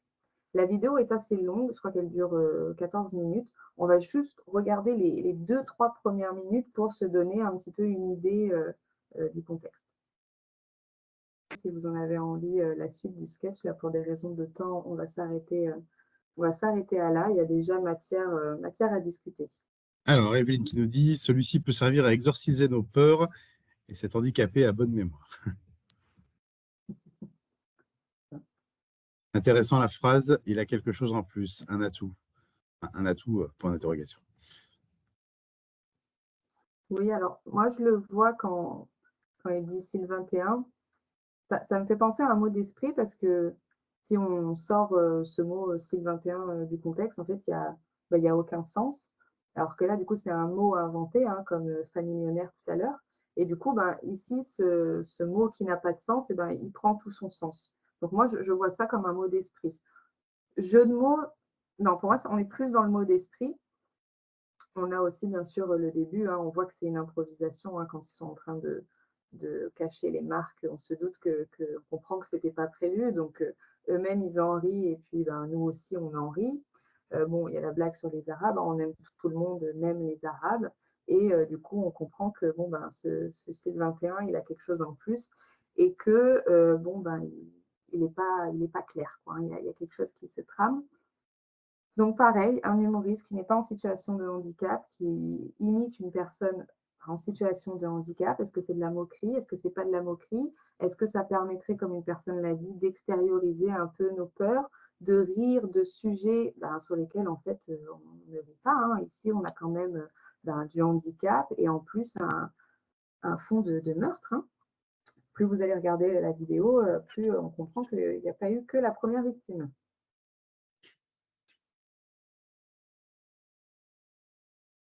Donc voilà les 4 vidéos que j'ai choisies, hein, qui peuvent amener à un débat, à une réflexion sur l'humour, sur la moquerie, tout en essayant de prendre en considération ce qu'on a vu depuis le début, la théorie de la supériorité, la théorie du soulagement, tension, détente, de l'incongruité. Donc, peut-être que ça vous permettra, quand vous avez une discussion avec quelqu'un, vous pouvez lui dire moi, je n'ai pas trouvé ça drôle parce que là, j'ai trouvé qu'il y avait un sentiment de supériorité. Du coup, il y a une moquerie et du coup, ça ne me plaît pas. Ou expliquer, là, il a rapproché en fait deux concepts qui nous semblent totalement opposés. Il a réussi à les lier. Et enfin, vous pouvez retrouver sur YouTube cette vidéo. C'est la toute première école du rire en France et je la trouve importante parce qu'elle permet de montrer aux adolescents que faire de l'humour, que monter sur scène, qu'écrire des sketchs, et en fait, ça s'apprend et qu'autour des blagues, il y a tout un contexte qui justifie leur existence. En tout cas, l'humoriste a essayé de construire quelque chose. pour conclure, vous avez ici donc les grands points qu'on a abordés. Les stades de développement, donc l'adolescence, l'humour de collégien, les différentes théories de l'humour et les humoristes, du coup, exploiter leurs sketchs pour philosopher, c'est plus Roman Frécinet, hein, débattre ou aborder le harcèlement, la moquerie.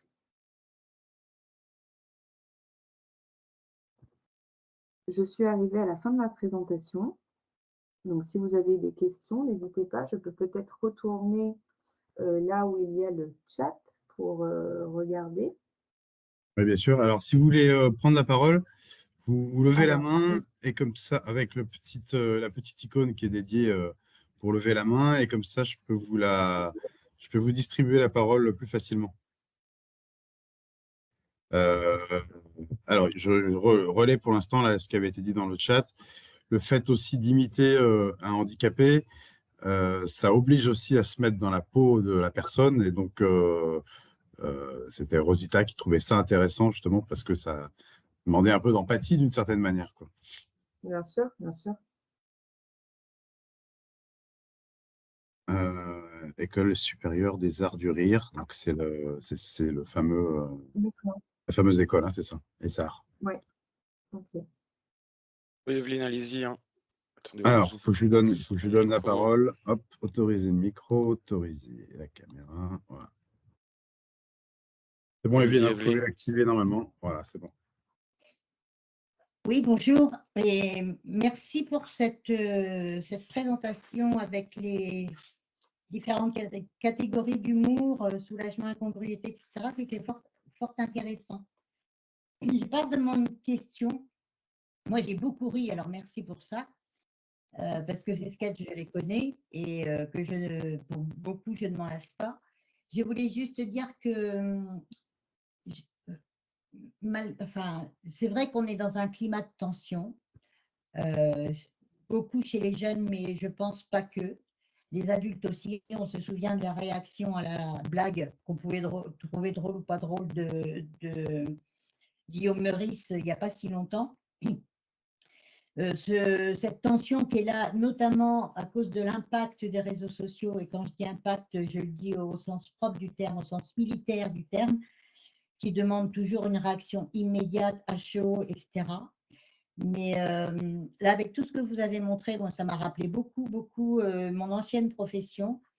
Travaillé plus de 40 ans dans le soin, beaucoup avec des gens comme ça. Je peux vous dire que ce sont les premiers à rire, les premiers à se moquer de nous quand on fait une gaffe, parce qu'évidemment, on en fait, hein, ça arrive à tout le monde. Et qu'il faudrait faire attention de ne pas tomber trop dans le politiquement correct quand même non plus.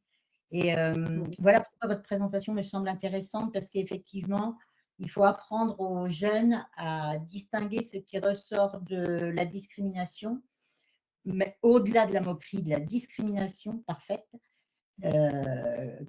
qui nous inonde encore aujourd'hui, hein, il n'y a qu'à regarder ce qui se passe dans le monde, et de la dénonciation par l'humour et par le rire de choses pour lesquelles nous sommes ignorants, parce que, comme ça vient d'être dit, eh bien, allons-nous manger dans un restaurant dans le noir et nous allons voir comment nous allons manger proprement. Mettons-nous dans un fauteuil et voyons ce que ça donne quand on doit se balader en ville.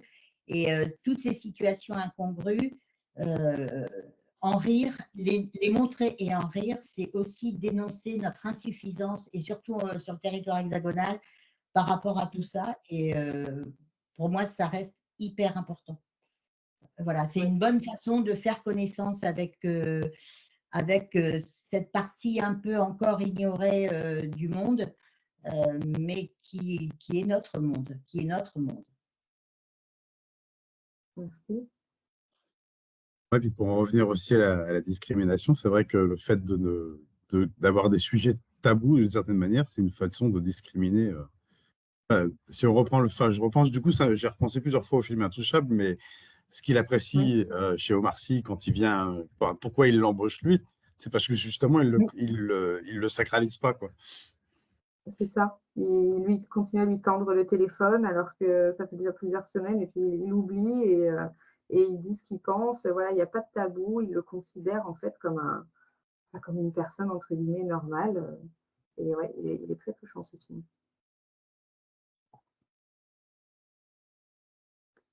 Réussir à trouver la bonne place en tant qu'enseignant. Quand les élèves nous disent c'était pour rire. Ouais, on entend, c'est vrai qu'on entend souvent ça, hein. J'ai dit ça, mais c'était pour rire.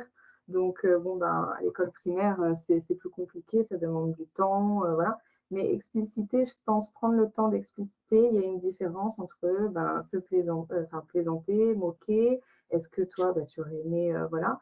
Et surtout au collège et au lycée, on peut partir ben, de vidéos ou de sketch. Donc après, bon, ben, les gros mots ou autres, vous pouvez mettre des petits bip bip ou, pour éviter d'avoir des soucis. Mais je trouve que ça serait intéressant qu'il y ait un départ à partir ben, des humoristes, quoi, des sketchs qu'on peut voir. Alors, il y a Anne-Christine, je crois que tu voulais Anne-Christine, j'ai parler. ouvert votre micro, votre caméra, Oui, vous pouvez. oui, bonjour à tous. Oui, alors pour aller dans la suite de ce que disait Evelyne quand elle parlait des soins, moi, ce qui m'intéressait aussi, c'était qu'on parle du rire, j'allais dire thérapeutique peut-être aussi, parce que quand on parle du yoga du rire ou des choses comme ça, c'est vrai qu'on en entend parler, l'effet du rire. Et puis, effectivement, on n'a pas parlé des caricatures, par exemple, ou des choses comme ça. Enfin, voilà, c'est pas tout. Et puis aussi, enfin, dans votre présentation, effectivement, vous avez parlé que tout le monde n'avait pas le même humour. Ça m'a fait un peu penser à chacun ses goûts. C'est chacun ses goûts gueule. D'ailleurs, j'ai trouvé ça très bon, moi, dans le sketch. Effectivement, il y a donc effectivement, il y a des gens qui trouvent ça drôle, peut-être par rapport à leur histoire ou par rapport à leurs références, et d'autres non. Donc effectivement, comment au sein d'Atelier Philo ou enfin à d'autres moments comme ça, pouvoir sensibiliser les enfants ou les jeunes à ces questions-là. Voilà. Bon, c'est un peu brouillon, mais c'est ce qui me vient. Oui, alors pour la caricature, je n'ai pas abordé tous les styles d'humour, hein, parce qu'il y a 2 heures, je me suis concentrée moi sur les humoristes par rapport ben, aux adolescents, hein, ce qu'ils peuvent voir sur les réseaux sociaux, mais on pourrait bien sûr en discuter. Et je pense aussi qu'au niveau des caricatures, on peut essayer de chercher, ben, est-ce qu'il y a une théorie de la supériorité? Est-ce qu'on essaye de nous faire comprendre un message, enfin, de nous véhiculer un message, de faire dégager quelque chose du réel, mais dont on ne part pas, ben, du coup des tabous. Et pour aborder le rire avec les enfants, je sais qu'il y a Olivier, alors corrigez-moi si je me trompe pour le nom de famille, Olivier Blondinski. Blond-Rébusqui. Blond-Rébusqui, Voilà. il s'appelle. Voilà, merci. Qui, je sais, a fait des séances sur le rire. On devait en discuter. On n'a pas eu le temps pour des raisons ben, voilà, de distance et tout. Mais il faudrait se référer à ses travaux et à ses recherches et à sa pratique en classe pour voir ben, ce qu'il a expérimenté concernant le rire. Il vient d'intervenir dans le parcours le Oui. fin janvier sur les écrits philosophiques. Ils étaient plusieurs. Mais c'est vrai qu'on n'a pas parlé du rire ce jour-là. Mais je terminerai simplement aussi sur le fait que quand on parle d'authenticité, effectivement, c'est parce que effectivement Intouchable fait bien ressortir ça, c'est-à-dire que effectivement la spontanéité, ça donne peut-être plus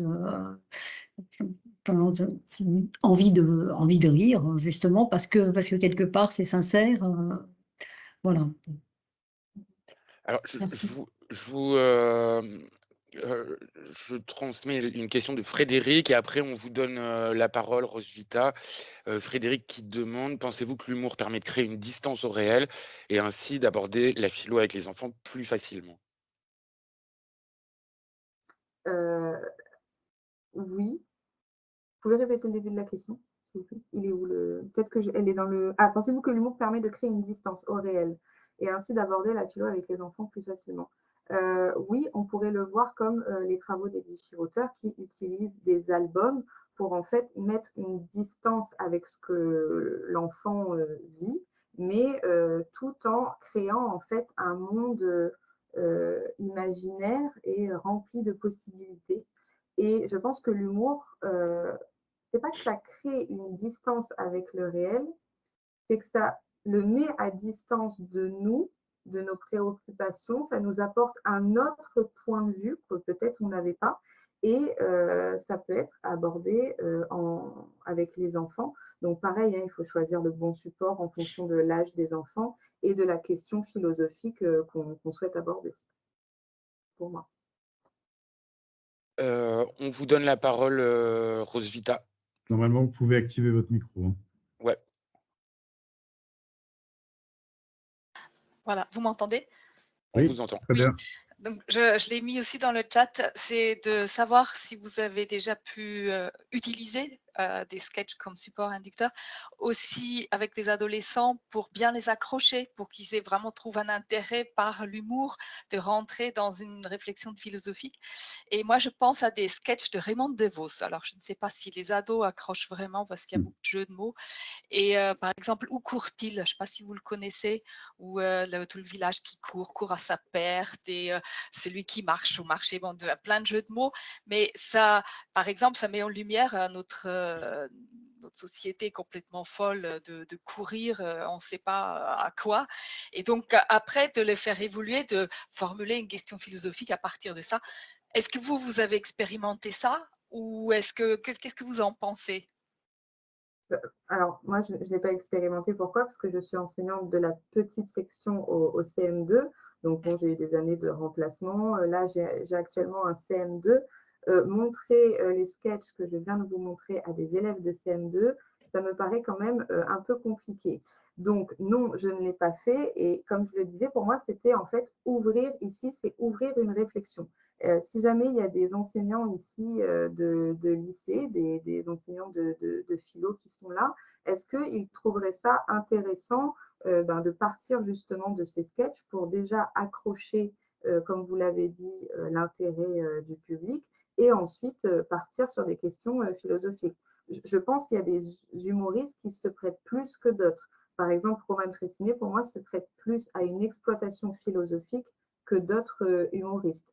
Et après, les autres sketchs, ça serait plus débattre, discuter autour de la question, c'est quoi la différence entre la moquerie, plaisanter? Est-ce que pour toi, dans ce sketch, l'humoriste, il se moque? Si oui, pourquoi? Sinon, pourquoi? Donc, tout ce qui est problématisation, conceptualisation et argumentation qui est pendant l'atelier philo demandé, quoi.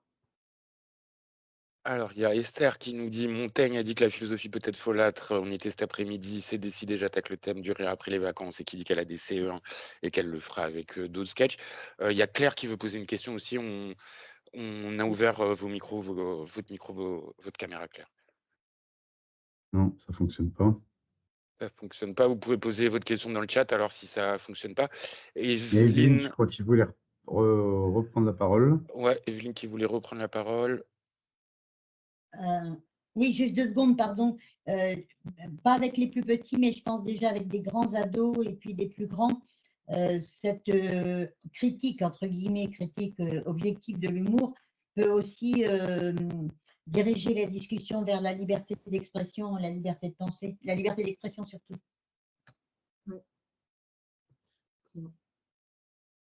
Oui, surtout qu'on parlait de la caricature tout à l'heure. C'est vrai que c'est aussi abordé par les enseignants en classe, quoi, en EMC, en histoire. Et du coup, ça peut être aussi intéressant d'amener de l'amener via des humoristes, via des sketchs, pour aborder les questions de discrimination, les questions, des questions philosophiques, pas seulement que la discrimination. C'est ce qu'on a vu aujourd'hui, mais il y a plein d'autres sujets qui peuvent être des tremplins, en tout cas pour une discussion philosophique. Oui, et c'est vrai que, avant qu'on ferme les médiathèques à Canopée l'année dernière, Nico et moi, on était documentalistes dans les médiathèques, et il y avait beaucoup d'expositions de cartooning for peace qu'on prêtait aux établissements et qui sortaient tout le temps. Hein. Donc il y avait un gros travail qui a été fait sur les caricatures. Il y a Louise qui dit: j'ai tenté de le faire au lycée avec des comédies coupées de Michel Hazanavicius notamment. Ces supports déclencheurs étaient assez efficaces pour réfléchir sur le rire. Claire, qui pose sa question dans le chat. Je me posais la question de l'âge par rapport à l'humour. Il me semble qu'il faut un certain recul pour apprécier. Oui, c'est pour ça que j'ai commencé en fait avec les stades de développement. C'est pour voir à peu près en fait pourquoi on rit, à partir de quel âge, qu'est-ce qui fait rire. Et c'est la question que je me pose du coup, à quel moment est-ce que les enfants, les adolescents apprennent, font la distinction entre rire, se moquer, plaisanter et réussir à prendre du recul par rapport aux situations qu'ils voient. Et est-ce que c'est seulement une question d'âge aussi? Ouais. Alors ça, c'est une bonne question. Est-ce que c'est une question d'âge? Je pense pas, hein, parce que chaque enfant, adolescent, voilà, va à son rythme, se développe à son rythme. Je pense qu'il y a aussi surtout une question de culture, de ce qu'on voit, ce qu'on entend, ce qu'on fréquente, les personnes avec qui on est. L'humour, c'est quelque chose de difficile à cerner, entre guillemets. Hein. Il n'y a pas qu'un seul style d'humour en plus. Donc, aussi des expériences vécues, ça dépend de plein de choses. Après, ça peut être intéressant aussi de partir de leur propre culture humoristique pour pouvoir après, il faut un moyen de pouvoir le sonder, mais de partir de leur propre référence à eux. Ça vaut le coup peut-être d'investiguer, de voir finalement quel tremplin on pourrait avoir pour une discussion ou pour amener des problématisations de type philosophique. Oui, c'est vrai. Ouais. On pourrait leur demander c'est quand la dernière fois que vous avez ri et pourquoi? Qu'est-ce qui vous a fait rire? Qui vous suivez, oui, c'est ça. Ouais. Alors, il y a beaucoup de remerciements, hein, Chloé. Emmanuel qui dit que voilà, c'était des pistes riches de ressources, la qualité du webinaire. Il y a Anne-Christine qui dit que la question du second degré est délicate aussi, effectivement. Oui.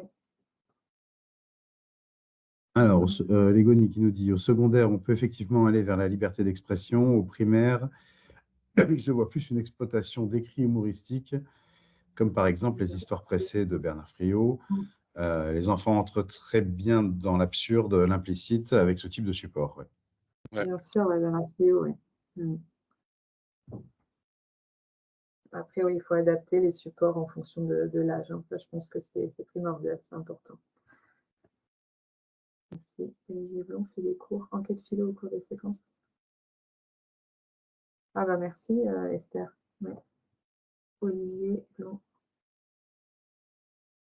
Il faut aussi écouter les humoristes eux-mêmes parler d'humour et des limites qu'ils se donnent. Jérémy Verino. Oui, Verino, je trouve qu'il est fort là dans la dernière partie de son sketch. Là, généralement, ce qu'il fait, c'est qu'il se filme lui-même et il filme son public et il prend un sujet d'actualité en fonction de la ville où il est. Et du coup, il arrive parfois, enfin même je trouve très souvent, à aborder des sujets délicats, mais je trouve tout en étant respectueux et drôle. Et ça, c'est pour moi vraiment un exercice qui est compliqué. Réussir à faire rire tout en sentant qu'il y a du respect et pas justement de supériorité. Et Verino, moi je trouve que, voilà, si vous avez le temps d'aller voir ces vidéos qui sont pas mal du tout.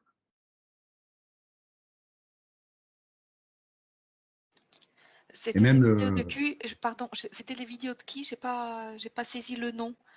C'est lui qui a beaucoup de respect. Verino? C'est Verino, oui. Vous pouvez trouver, vous tapez sur Verino, sur Internet, Verino, c'est un humoriste.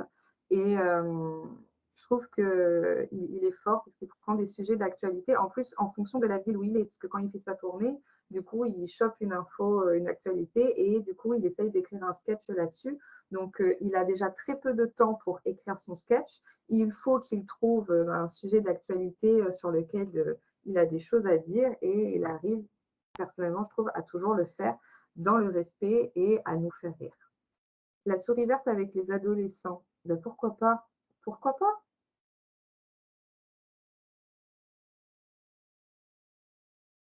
Et sur la question des limites aussi, c'est intéressant de savoir, si on a avoir des retours d'humoristes justement pour savoir dans quelles limites ils se donnent, ou en tout cas celles qu'ils ne veulent pas dépasser.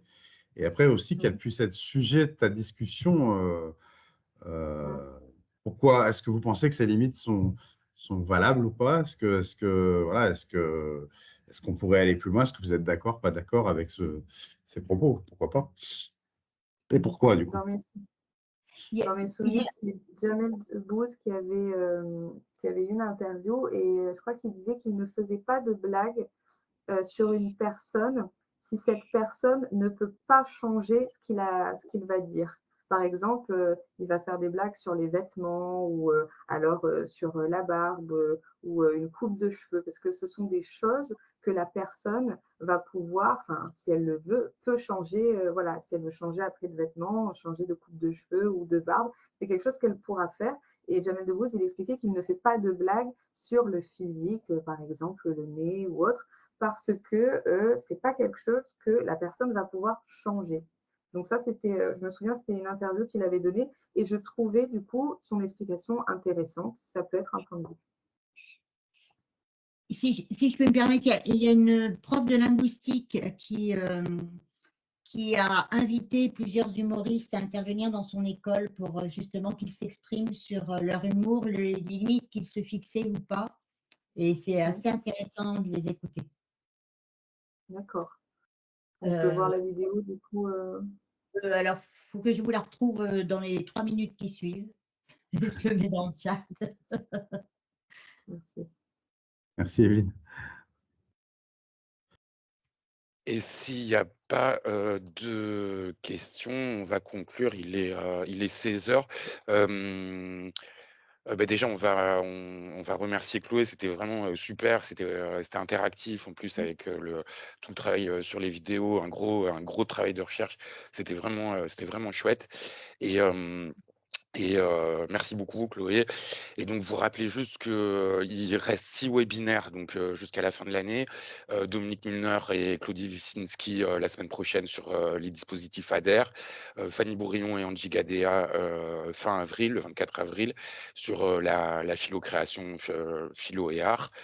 Julia Orozco mi-mai sur philo et théâtre. Jean-François Goubet sur des méthodes originales d'atelier philo fin mai, et Pauline Stavo et Amélie Pincé, les deux sur ludosophie et ludopédagogie et atelier philo.